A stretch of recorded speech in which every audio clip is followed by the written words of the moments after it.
Yung mga magulang mong dating malakas ay unti-unti mo nang nakikitang napapagod.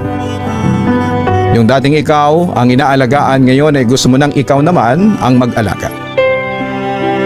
Pero minsan, kahit gusto mong ibigay ang lahat, kulang pa rin yung kaya mo.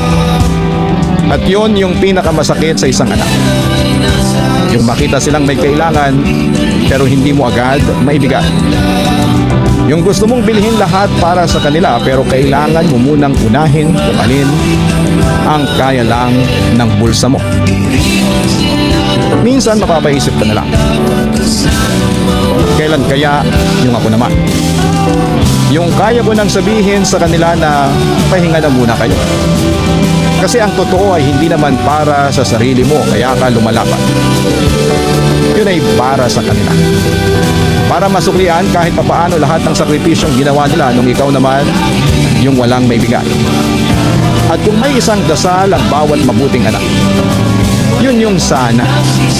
Bigyan pa tayo ng mas mahabang oras para maibigay natin sa magulang natin ang buhay na deserve nila.